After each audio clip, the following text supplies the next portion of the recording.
La manifestation d'un homme à Pékin a déclenché des manifestations en dehors de Chine. Le maire de New York a-t-il des liens avec le Parti communiste chinois? Selon un reportage, l'un des donateurs de sa campagne serait lié à un poste de police chinois secret dans la ville. Une usine allemande de microprocesseurs pourrait passer sous contrôle chinois. Le gouvernement allemand approuvera-t-il l'opération?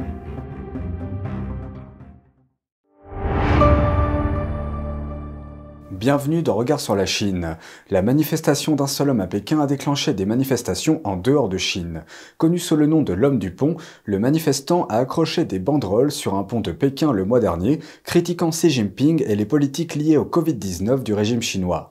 Il a été rapidement arrêté. Samedi, des Chinois de l'étranger ont manifesté leur soutien lors d'une manifestation à Londres. Jen Warrell de NTD s'est entretenu avec certains d'entre eux. À Pékin, à la mi-octobre, une rare manifestation. Quelques jours avant le congrès national du PCC, de la fumée s'échappe d'un pont, alors qu'un homme habillé en ouvrier du bâtiment déploie des banderoles sur un pont fortement surveillé.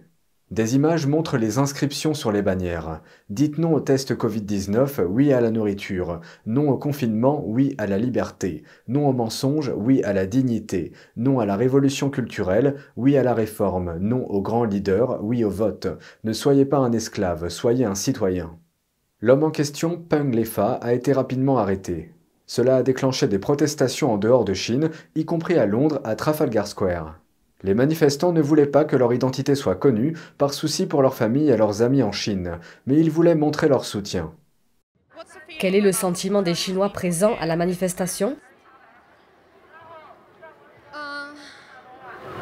Je suis plutôt encouragée par l'homme du pont parce qu'il y a au moins un homme en Chine qui peut ouvertement risquer sa vie et qui a peut-être déjà donné sa vie pour protester. Et nous avons l'impression que si nous ne faisons rien ici parce que nous sommes relativement plus en sécurité, alors nous nous sentons coupables. Mais nous avons aussi l'impression de risquer nos vies et nos familles. C'est comme si nous étions étouffés, étranglés. Même si nous sommes loin, nous sommes à l'étranger, mais nous sommes toujours étranglés. Elle a déclaré qu'ils n'ont pas d'organisateur officiel de la manifestation et que l'organisation est décentralisée pour assurer la sécurité de tous.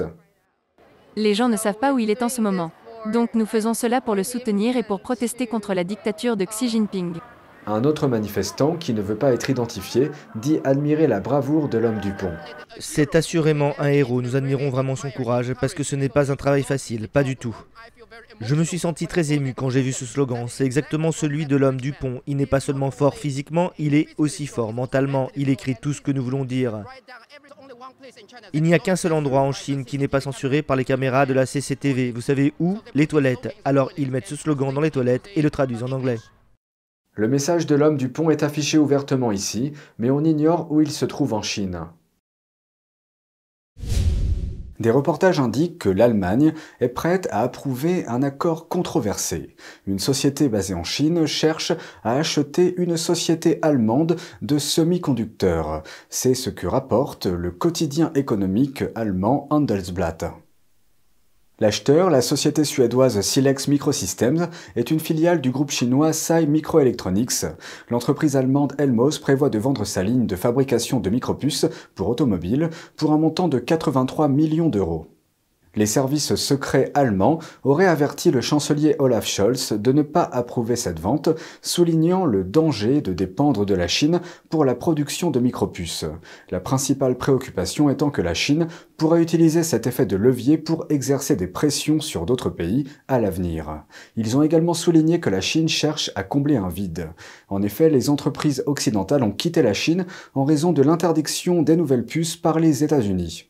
Scholz semble toujours donner son feu vert à l'opération. La décision finale est attendue dans les prochaines semaines. Mais ce n'est pas la seule opération controversée liée à la Chine concernant l'Allemagne. La semaine dernière, le pays a approuvé un investissement d'une autre société chinoise. Cette fois, il s'agit d'une participation de près de 25% dans l'un des principaux terminaux du port de Hambourg, le plus grand port maritime du pays. Pékin va-t-il rouvrir la Chine aux voyageurs après des années de fermeture des frontières liées au Covid-19? Des messages sur les réseaux sociaux ont fait circuler un document non vérifié. Il indique que la Chine forme un comité pour évaluer la réouverture des frontières en mars. Ces messages ont rallié les marchés et l'indice Hang Seng a bondi de plus de 5%. Mais plus tard, le porte-parole du ministère chinois des Affaires étrangères a déclaré qu'il n'était pas au courant de la situation. L'indice Hang Seng est la référence du marché boursier de Hong Kong. Les actions ont baissé après la remarque du porte-parole. Le maire de New York sous les projecteurs. Un reportage indique que l'un des donateurs de sa campagne électorale a des liens avec une organisation caritative américaine qui hébergerait un poste de police chinois secret dans son siège de New York. Voici les détails. Selon Daily Color News, le président de l'American Changli Association, James Liu, a soutenu financièrement la campagne électorale du maire Eric Adams. Il a fait don de $4 000 à la campagne municipale d'Adams entre 2019 et 2021. Mais l'association à but non lucratif de Liu, l'American Changli Association, a été mêlée à une série de controverses au début du mois.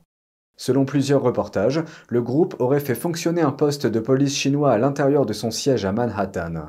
Il est soupçonné d'avoir pour mission d'espionner les ressortissants chinois. Le poste de police de Manhattan est l'un des plus de 100 bureaux de police que le PCC a mis en place dans le monde.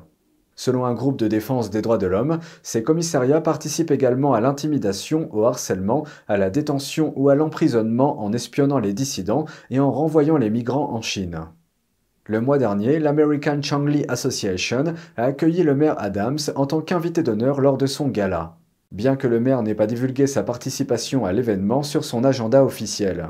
Des photos publiées sur le site d'un service de presse en langue chinoise, basé dans le Queens, ont révélé la présence d'Adams sur place. Lors du dîner, Adams a prononcé un discours en l'honneur de l'association Changli, la qualifiant d'organisation sociale importante et puissante qui apporte de grandes contributions à la ville de New York. Parmi les autres personnes présentes figuraient le sénateur John Liu, la membre du conseil municipal Sandra Hung, ainsi que des représentants des bureaux de la députée Grace Meng et du membre du conseil municipal Christopher Mart. Au moins 2 membres de la police de New York ont également été vus sur les photos.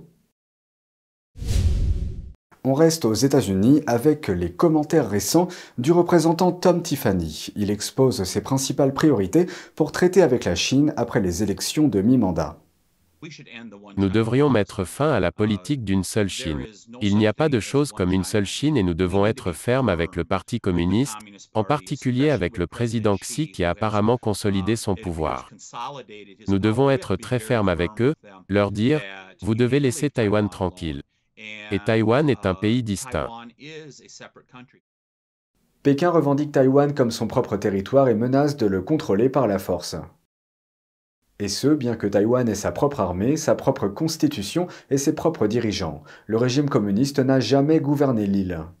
L'autre chose que nous devrions faire, et il y a un soutien bipartisan pour cela, c'est de mettre fin au statut de nation la plus favorisée.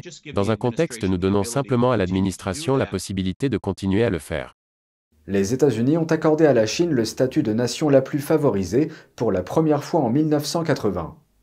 Cette désignation a permis de réduire les droits de douane américains sur les produits chinois importés et rendait les produits chinois plus compétitifs sur le marché. À l'époque, ce statut devait être renouvelé chaque année. En 2001, le Congrès a voté pour rendre ce statut permanent pour la Chine. Le représentant Tiffany soutient qu'un changement s'impose. Nous devons faire marche arrière et avoir un vote chaque année au Congrès pour savoir si la Chine doit avoir le statut de nation la plus favorisée. Elle doit se montrer à la hauteur de l'objectif que la plupart d'entre nous ont dans le monde, à savoir que les pays se traitent mutuellement avec respect. La Chine ne fait clairement pas ça avec Taïwan et d'autres pays.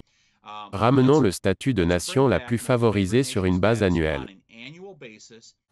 Il espère que ce changement transformera le statut en une incitation pour le régime chinois, l'incitant à être un meilleur acteur, plutôt que de voler la propriété intellectuelle et de cibler les minorités ethniques.